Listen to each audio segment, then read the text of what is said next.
할렐루야, 영상으로 드리는 수요 예배 첫 시간입니다. 귀한 예배에 참석해 주신 모든 성도님들을 주님의 이름으로 사랑하고 축복합니다. 세상에는 많은 산들이 있고 사람들은 그 산의 정상을 오르려고 합니다. 그 정상에 오른 사람들만이 승리의 쾌감, 그 기쁨을 맛볼 수 있기 때문이지요. 오늘 우리가 예배하면서 꼭 올라야 할 산이 있습니다. 그것은 말씀이 선포되어지는 시온산입니다. 시온산에서 말씀을 듣는 자만이 이 세상을 넉넉히 이겨나갈 수 있기 때문입니다. 수요 예배 첫 시간, 그 귀한 말씀을 사모하심으로 시온산에 오르셔서 그 달콤한 하나님의 말씀을 듬뿍 받아 드시는 진리의 예배, 풍성한 예배가 되실 수 있기를 예수님의 이름으로 축복합니다. 우리 옆에 분들에게 이렇게 인사를 나누겠습니다. 진리의 산에 올라 보십시오. 진리의 산에 올라 보십시오. 예, 우리 힘차게 박수 치면서 우리 하나님을 찬양하시겠습니다.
세상 그 어떤 어려움 속에도 주 은혜로 나를 돌보시며 세상 끝날까지 지켜주시네. 주 사랑이 나를 이끄시네. 내가 갈 수 없는 그곳으로 주의 사랑 나를 붙드시며 세상 끝날까지 인도하시네. 주님만이 내 아픔 아시며 주님만이 내 맘 어루만지네. 어느 누구도 나를 향하신 주님의 사랑을 끊을 수 없네. 주님만이 내 능력이시며 주님만이 나의 구원이시네. 어느 누구도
살 수 없네. 내 주 없이 살 수 없네. 내 인생의 등대 내 삶의 소망 내 주 없이 살 수 없네. 좋으신 아버지 좋으신 아버지 진실하신 친구 주 없인 살 수 없네. 내 소망 내 위로 내 영광 내 기쁨 주 없인 살 수 없네. 우리 두 손 들고 고백하실까요? 내 주 없인 살 수 없네. 내 주 없인 살 수 없네.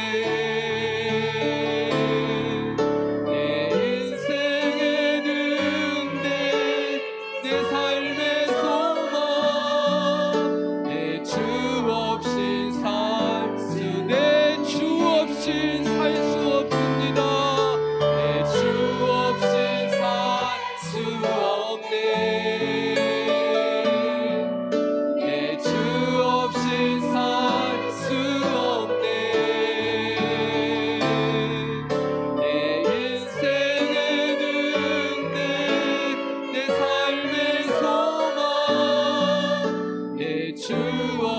한 번 더 고백하십시다. 주님 없이 살 수 없습니다. 내 주 없이 살 수 없네. 내 주 없이 살 수 없네. 내 인생의 등대 내 삶의 소망 내 주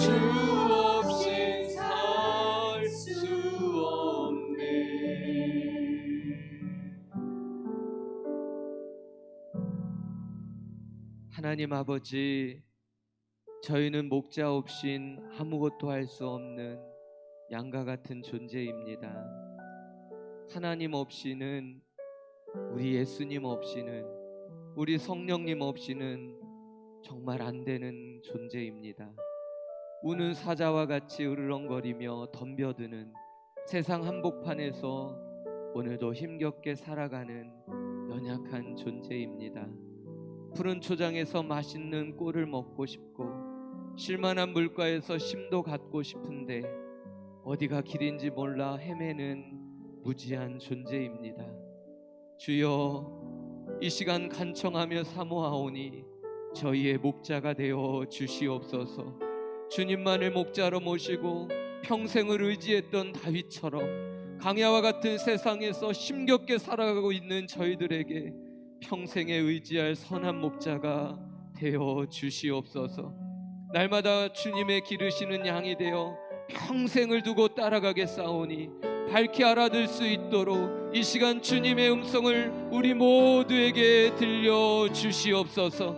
주님의 음성 듣고 감격하고 다짐하며 주님의 인도하시는 영광의 길, 생명의 길, 사명의 길 온전히 따라갈 수 있도록 말씀의 은혜를 넘치도록 부어주시고 주님 홀로 모든 영광 받아 주시옵소서. 우리 다같이 사모하는 마음으로 주여 한번 부르짖고 통성으로 함께 기도하겠습니다. 주여. 하나님, 그렇습니다. 하나님의 자녀임에도 불구하고 세상을 넉넉히 이기며 하나님의 나라로 정복해 나갈 저희들임에도 불구하고 매일의 삶 가운데 무너지고 넘어지며 자빠지는 양과 같은 연약한 저희들의 존재임을 고백합니다.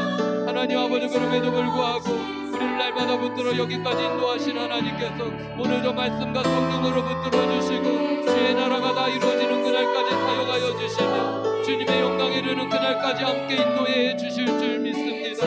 하나님, 오늘도 달콤한 생명의 말씀을 듣기를 원하며 진리의 말씀을 듣기를 원하오니 우리에게 그 생명의 말씀을 들려주시고 그 말씀으로 우리 모두를 붙잡아 주셔서 이 험한 세상 가운데 생명길 진리의 길 영광의 길을 온전히 걷게 하여 주시옵소서.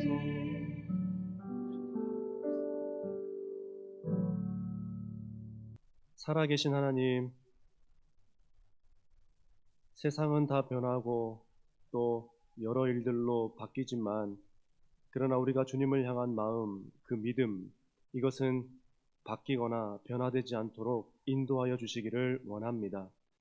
주님만 바라보는 시간 되기 원하고 하나님만 더욱 붙잡는 시간 되게 하여 주옵소서. 하나님께 이 모든 시간을 의탁드리오며 살아계신 예수님의 이름으로 기도드립니다. 아멘. 자, 우리 함께 말씀 보도록 하겠습니다. 오늘 함께 보실 말씀은 마태복음 14장 22절부터 33절까지입니다. 마태복음 14장 22절부터 33절까지 우리 다 같이 합독해서 읽도록 하겠습니다. 22절부터 읽겠습니다. 예수께서 즉시 제자들을 재촉하사 자기가 무리를 보내는 동안에 배를 타고 앞서 건너편으로 가게 하시고 무리를 보내신 후에 기도하러 따로 산에 올라가시니라. 저물매 거기 혼자 계시더니 배가 이미 육지에서 술이나 떠나서 바람이 거스름으로 물결로 말미암아 고난을 당하더라. 밤 사경에 예수께서 바다 위로 걸어서 제자들에게 오시니 제자들이 그가 바다 위로 걸어오심을 보고 놀라 위령이라 하며 무서워하여 소리지르거늘 예수께서 즉시 이르시되 안심하라 나니 두려워하지 말라. 베드로가 대답하여 이르되 주여 만일 주님이시거든 나를 명하사 물 위로 오라 하소서 하니 오라 하시니 베드로가 배에서 내려 물 위로 걸어서 예수께로 가되 바람을 보고 무서워 빠져가는지라. 소리질러 이르되 주여 나를 구원하소서 하니 예수께서 즉시 손을 내밀어 그를 붙잡으시며 이르시되 믿음이 작은 자여 왜 의심하였느냐 하시고 배에 함께 오르심에 바람이 그치는지라. 배에 있는 사람들이 예수께 절하며 이르되 진실로 하나님의 아들이로소이다 하더라. 아멘. 하나님이 보고 싶은 것이 무엇일까? 하나님께서 보시고 싶어하는 것은 어떤 것일까? 폭풍우가 치는 밤에 제자들은 지금 배 안에 있습니다. 전날 어떤 일이 있었냐면 아침부터 예수님을 도와서 들판에서 복음을 전하고 끝날 무렵 예수님은 음식을 나누어주라 하며 한바탕 제자들과 예수님 사이에 소동이 일어납니다. 그리고 어린아이의 도시락으로 5,000명, 아이와 그리고 여성들을까지 다 합하면 적어도 한 2만 명은 될 것이라고 하는 그 엄청난 사람들, 이 사람들을 50명씩 그리고 100명씩 무리지어 앉게 한 후에 그렇게 되면 원이 적어도 200개 이상의 무리 집단이 생기는데 이 엄청난 사람에게 12명이 예수님께서 기도하고 난 이후에 만들어진 도시락을 갖다 주기 시작했다라는 겁니다. 얼마나 많은 시간이 걸렸을까요? 얼마나 많은 시간들이 지났을까요? 예, 죄송합니다. 그렇게 밤 늦은 시간이 되었고 피곤과 괴로움이 가득했을 때에 예수님은 제자들에게 배를 타고 건너편으로 가라 이렇게 이야기하시는 겁니다. 비몽사몽간에 천근만근인 몸을 이끌고 배에 올라 건너편으로 가는데 그 바다에서 그만 폭풍을 만나게 됩니다. 자, 이때의 시간이 오늘 이 성경은 몇 시라고 이야기하냐면 새벽 3시부터 6시 사이라고 합니다. 얼마나 피곤하고 힘든 시간에 그리고 어쩌면 줄이고 배고픈 그 시간에 제자들은 배를 타고 지금 건너편으로 가고 있는데도 불구하고 폭풍을 만난 이런 엄청난 사건 앞에 지금 놓여져 있다는 겁니다. 이 사건만 보더라도 또 이 시간만 보더라도 이들이 3시부터 6시 사이 이 시간만 보더라도 전날 몇 시까지 도시락을 나누어 주었는지 조금 감이 오는 것 같습니다. 자, 그리고 우리는 12바구니 남았구나, 우와, 이렇게 이야기하지만 제자들은 2,000명에게 도시락을 다 나누어 주고 뒷정리까지 다 했더니 그 결과 12바구니인 것을 우리에게 알려줍니다. 엄청나게 고됐다는 이야기입니다. 그냥 12바구니 남았구나, 이야, 기적이다, 우리는 그렇게 말할 수 있지만 그 당시에 그 현장에서 도시락을 나누어 주고 또 그 남은 것을 계수하는 이 일들을 통해서 제자들이 얼마나 수고하고 애를 쓰고 진땀을 흘리고 힘든 시간을 보내고 있는지를 우리는 충분히 이해할 수 있는 겁니다. 자, 이런 하루 종일을 보낸 뒤에 제자들이 배를 타고 가다가 밤 사경에 폭풍을 만난 것입니다. 자, 그렇다면 예수님은 왜 이렇게 하셨을까요? 예수님은 왜 이렇게 하셔야만 했을까요? 뻔히 다 알고 예수님은 배에 타지도 않으시고는 제자들에게 풍랑을 만나게 하신 거다라는 겁니다. 기적의 사건, 그리고 힘든 하루, 그 끝에 만난 폭풍, 감당하기가 어렵다는 이야기입니다. 먼저 우리가 알아야 하는 것은 바로 이것이 끝이 아니라는 사실을 먼저 꼭 기억하시길 바랍니다. 풍랑이 끝이 아닙니다. 풍랑을 만났다고 해서 그곳이 끝나는 장소는 아니라는 겁니다. 자, 다시 말해서 풍랑은 여전히 끝이 아니라 지나고 있는 과정인 것을 우리는 기억해야 됩니다. 전날에 고단하고 힘든 시간을 보낸 것은 맞지만, 그리고 나서 배를 타고 가는데 풍랑을 만난 것도 맞지만, 그러나 그 풍랑을 만난 그 현장이 끝이 아니라 풍랑 또한 지나는 과정일 뿐이다 라고 하는 것을 꼭 기억하시기 바랍니다. 자, 지금 제자들은 어디에 있습니까? 지금 제자들은 어디에 있나요? 배에 있습니다. 자, 배에서 이 제자들이 무엇을 만났습니까? 폭풍우를 만났습니다. 무엇을 만났다고요? 죽음의 공포를 만났다라는 겁니다. 이제 정말 끝이구나, 이제 정말 끝났구나라고 하는 그 죽음의 공포를 지금 만나고 있다는 사실을 우리에게 말하고 있는 겁니다. 자, 이것을 볼 때에 우리가 알 수 있는 것은 이것입니다. 풍랑은 사실입니다. 그리고 파도가 몰아치는 것도 사실입니다. 배가 뒤집히기 일보 직전에 있는 것 또한 사실입니다. 이 모든 것이 사실이고 현실이고 지금 우리에게 들이닥친 문제이고 어려움이다라고 하는 것은 분명한 사실입니다. 그러나 절대 잊어버려서는 안 되는 것이 있습니다. 다른 거 다 잊어버려도, 다른 거 다 놓쳐도 이것만은 잊어서는 안 되고 놓쳐서는 안 되는 것이 있습니다. 그것은 무엇이냐면, 이 바다에, 이 폭풍이 불고 있는 이 바다에 제자들만 있는 것이 아니라 예수님도 함께 계신다는 사실입니다. 제자들만 있는 게 아니에요. 그 바다에는 우리 주님도 함께 계시다는 사실입니다. 자, 풍랑이 일어나 그 바다에는 예수님이 함께 계시는 그 바다입니다.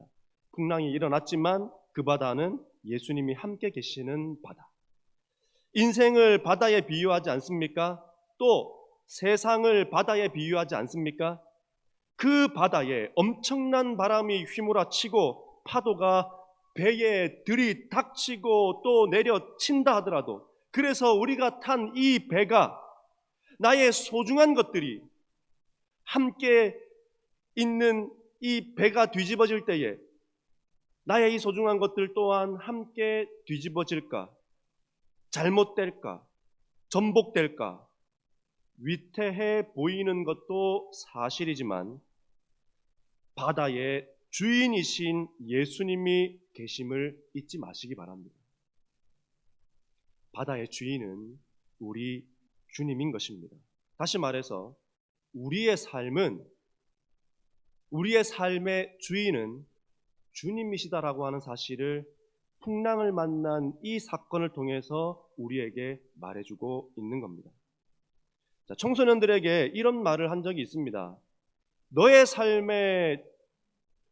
너는 너의 삶의 주인공은 맞지만 주인은 아니다. 주인이 아님을 잊지 말아라 라고 이야기한 적이 있습니다. 자, 아무리 연기를 뛰어나게 하는 이병헌이라 할지라도, 아무리 뛰어난 연기자라고 하더라도 주인공이 마음대로 해서는 안 되는 것입니다. 감독의 말을 들어야 하고, 감독과 동선을 맞추어야 하고, 감독에게 물어봐야 이 드라마가, 이 영화가 안전하게, 무사하게, 의도한 대로 잘 끝날 수 있다는 사실입니다. 주인공은 맞지만 주인은 아닙니다. 이거 꼭 기억하시기 바랍니다. 자, 그런데 이런 풍랑에서 제자들이 뭐 하고 있는지 우리가 한번 보았으면 좋겠습니다. 이런 엄청난 풍랑에 일고 있는 이 사건 앞에 제자들이 도대체 지금 무엇을 하고 있는지, 마가복음 6장 48절입니다. 여기에 이렇게 나와 있습니다. 바람이 거스름으로 제자들이 힘겹게 노젓는 것을 보시고. 뭐 하고 있다고요? 풍랑이 일고 있는데요. 이 제자들이 지금 하고 있는 것은 노젓는 거예요. 노를 젓고 있대요. 자, 오병이어를 경험한 제자들입니다. 어린아이의 도시락 그 하나로, 어른은 5개는 먹어야 배가 찰까 말까 한 그 작은 도시락 하나로 엄청나게 많은 사람들을 먹일 수 있었던 그 이유, 도시락 가지고 무엇 했기 때문에 이렇게 되었습니까? 기도했기 때문에 그렇다라는 겁니다. 도시락을 가지고 난 이후에 기도했더니 기도가 끝난 뒤에 2만 명이라고 하는 엄청난 사람이 먹을 수 있는 기적이 일어났다라는 겁니다. 무엇 했기 때문에? 기도했기 때문에 이런 일이 벌어졌다라는 겁니다. 그래서 마가복음 9장 29절은 이렇게 이야기합니다. 기도 외에는 이런 능력이 나갈 수 없다. 기도하고 난 후에 기적이 일어난 것을 제자들이 똑똑히 보았습니다. 기도하면 이런 능력이 나타나는 것을 분명히 제자들에게 다 보여주었습니다. 불과 몇 시간 전에 그 일을 다 하였습니다. 그리고 지금 제자들은 풍랑을 만난 것입니다. 사실은 주님이 만나게 하신 거죠. 마태복음 14장 22절에 이렇게 나와 있습니다. 즉시 제자들을 재촉하사 배를 타고 건너편으로. 재촉이라고 하는 이 말, 재촉하사라고 할 때 이 재촉이라고 하는 말은 억지로, 의도적으로 라는 말이 여기에 내포되어 있는 겁니다. 자, 무슨 이유가 있다는 말이죠. 어떤 뜻이 있다는 이야기입니다. 요한복음 6장 15절에는 이 부분을 이렇게 기록하고 있습니다. 임금으로 삼으려고 했기 때문이다. 물론 임금으로 삼으려고 했기 때문도 있지만 그것은 그 자리를 피하게 하기 위한 그냥 방편일 뿐이고, 풍랑을 만난 것은 다른 일이라는 겁니다. 지금 제자들은 풍랑을 만난 겁니다. 자, 그렇게 떠밀리듯 제자들은 배에 올랐고 바다를 가던 중에 풍랑을 만났습니다. 자, 그런데 제자들이 하고 있는 것이 무엇이라고요? 노젓기를 하고 있대요. 노젓기. 마가복음 6장 48절, 노를 젓는다라고 하는 이 말은 무슨 말일까요? 노를 젓고 있다라고 하는 이 말은 도대체 어떤 의미일까요? 기도하지 않았다는 말입니다. 예수님을 찾지 않았다는 말입니다. 자기의 힘으로 배를 바다에서부터 또는 풍랑에서부터 이 폭풍으로부터 벗어나려고 했다는 것입니다. 자신의 힘으로. 될까요? 안 될까요? 안 됩니다. 노젓는다고 해서 되겠습니까? 이 엄청난 풍랑을. 지금 뭐 하는 시간인가요? 지금 무엇 해야 되는 시간입니까? 오병이어에서 보여주셨던 것처럼 본 것을 하는 시간이어야 한다라는 겁니다. 본 것을 하는 시간. 그것이 무엇이라고요? 기도.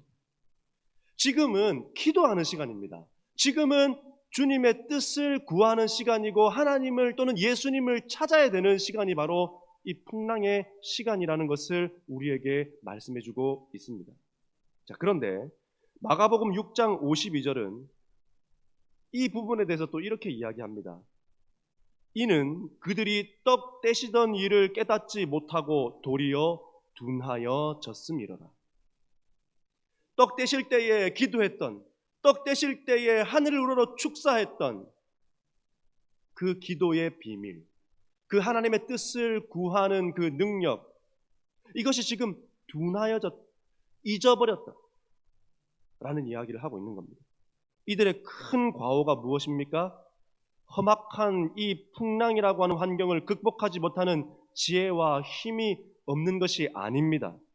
예수님이 누구이신지를 바로 깨닫지 못하는 것이다.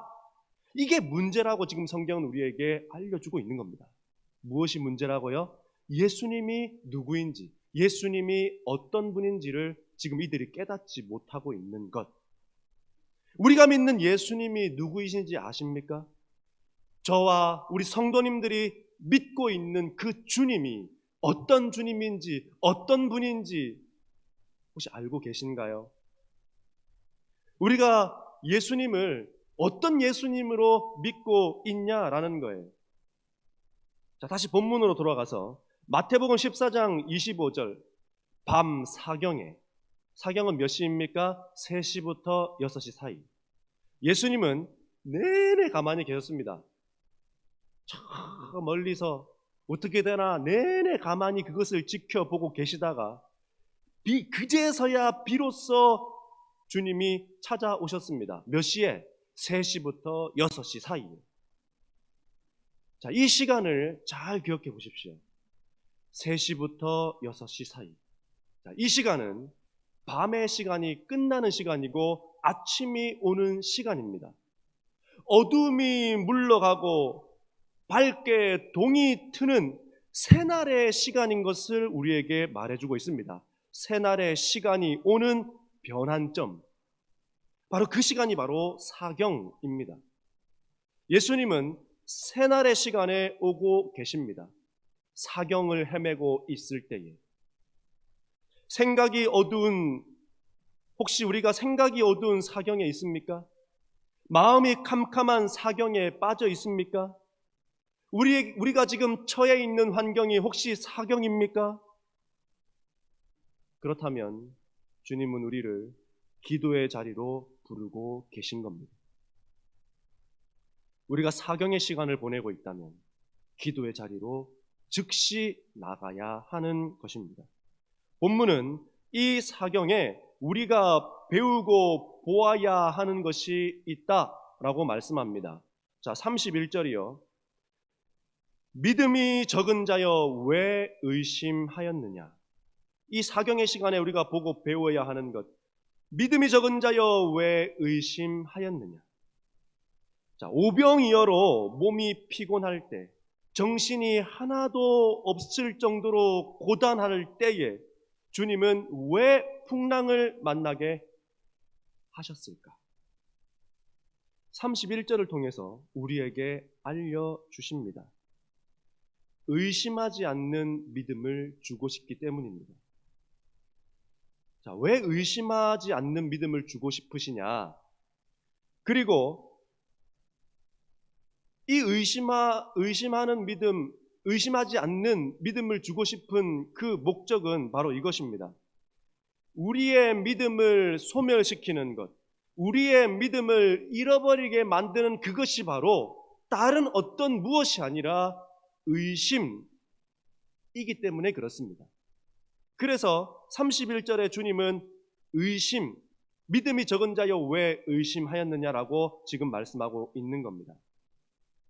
의심은 우리의 믿음을 잃어버리게 할 뿐만 아니라 소멸시킵니다. 절대 이 의심의 덫에 빠지지 않기를 부탁을 드립니다. 자, 야이로에게 했던 말씀을 다시 한번 기억해 보십시오. 야이로에게 이렇게 말했습니다. 두려워하지 말고 믿기만 하라. 믿고 기도하라 라고 말씀하셨습니다. 그의 딸아이가 죽어갈 때에, 그의 딸아이가 잘못되어서 정말 이제는 집에서 온 종들에게서부터 죽었습니다. 끝났습니다. 그분을 더 이상 괴롭게 하지 마십시오 라고 하는 그 이야기를 통보받았을 때에 망연자실, 마음이 무너져 내렸지만 그 야이로에게 주님은 뭐라고 말씀하셨습니까? 두려워하지 말고 믿기만 하라. 무슨 말이에요? 믿고 기도하라 라는 말씀을 지금 하고 있는 겁니다. 우리가 해야 되는 것은 노젓기가 아니라는 이야기입니다. 우리가 지금 해야 되는 것은 노젓기 하는 시간이 아니라는 겁니다. 기도하는 시간이고 기도해야 되는 시간인 것을 말씀해 줍니다. 주님을 찾는 것이 기도이고 주님의 뜻을 구하는 것이 기도인 것처럼 말입니다. 바다의 주인이 주님인 것을 잊지 마십시오. 이 우리의 삶의 바다의 주인이 주님인 것을 절대 잊지 않으시기를 바랍니다. 그래서 우리의 경험의 노를 내려놓아야 됩니다. 내 생각의 노를 버리고 주의 이름을 불러야 하는 것입니다. 자, 왜요? 베드로가 물에 빠져갈 때에 뭐라 했습니까? 베드로가 물에 빠져 죽음 앞에 섰을 때에 무엇했습니까? 다른 거 하지 않았습니다. 30절에요. 이렇게 말합니다. 바람을 보고 무서워 빠져가는지라 소리질러 이르되 주여 나를 구원하소서 하니. 베드로가 뭐 했다고요? 소리질러 이르되 주여 나를 구원해 주십시오. 주여 나를 살려 주십시오. 주여 내가 여기 있습니다. 주님 나를 붙잡아 주십시오라고 베드로는 큰 소리치고 있다는 겁니다. 주님 찾으니 산 것입니다. 주님 찾아서 살았습니다. 주님 찾아야 살 수 있는 것입니다. 예수님의 이름을 부르십시오. 그 이름이 구원의 이름인 것을 잊지 마시기 바랍니다.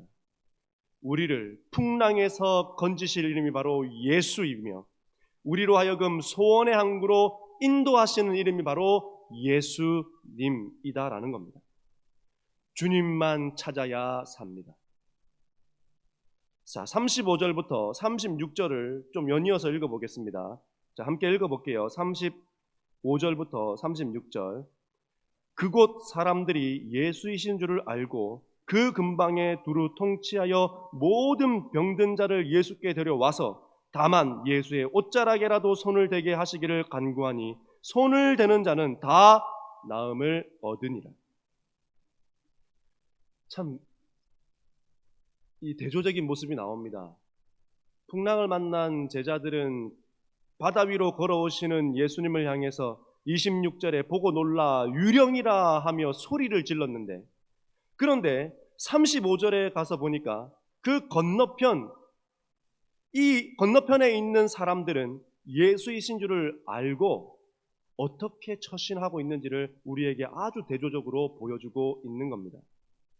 이들은 예수님이신 줄을 알고 그 알고 있는 결과에 따라 자기가 알고 있는 모든 아픈 사람들을 다 데리고 와서 예수님의 옷자락에만 닿아도 나을 줄 알았기 때문에 그 알미 믿음으로 행하게 했다라는 겁니다.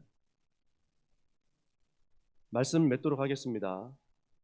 36절에 손을 대는 자는 다 나음을 얻으니라. 오늘 이 기도했으면 좋겠습니다. 오늘 이 마음으로 기도했으면 좋겠습니다. 하나님, 나의 이 두 손이 기도하는 손이 되게 하여 주옵소서. 나의 입이, 나의 입술이 기도하는 입술이 되게 하여 주옵소서. 나의 두 무릎이 기도하는 무릎 되게 하여 주옵소서. 우리가 말씀을 기억하며 또 말씀을 생각하며 그렇게 하나님 앞에 우리의 삶의 주인이신 그 주님 앞에 우리의 삶을 전적으로 맡기며 주님을 찾고 구하는 삶이 되겠노라 다짐하고 결심하는 그런 기도의 자리로 나가시기를 바랍니다. 제가 기도하고 우리 성도님들께서는 지금 예배드리고 있는 이 자리에서 계속적으로 흘러나오는 음악을 들으시며 기도의 자리로 더 깊이 나가시기를 바랍니다. 기도하겠습니다. 하나님, 너무나 잘 알고 있는 말씀이지만 우리에게 다시 한번 이 말씀을 들려주심에는 혹시 우리가 어려운 위기 속에 있음에도 불구하고 하나님을 찾기보다 주의 이름을 부르기보다 궁리하고 생각하는 데에 더 많은 시간을 쏟고 있는 것은 아닌지요. 이 시간을 기도하는 시간으로 갖게 하시고 이 시간을 주님 앞에 완전히 의탁하는 시간을 갖게 하셔서 하나님의 뜻을 찾고 구함으로 우리의 삶의 바다의 주인이신 그 주님으로 말미암아 이 풍랑이 잠잠해지는 역사를 우리 모두 보게 하여 주옵소서. 이제는 우리 주 예수 그리스도의 은혜와 우리 하나님의 크고 놀라우신 사랑과 우리 성령님의 감화감동 교통 충만한 역사가 이제 우리의 손이, 우리의 입술이, 우리의 무릎이 주님을 찾겠노라 다짐하고 결심하는 예배의 자리에 나온 우리 사랑하는 모든 성도님들의 삶과 일터와 직장과 가정과 자녀들의 삶 속에 하나님의 인도하심과 보호하심과 역사하심이 이제로부터 영원토록 함께 하시기를 간절히 축원하옵나이다. 아멘.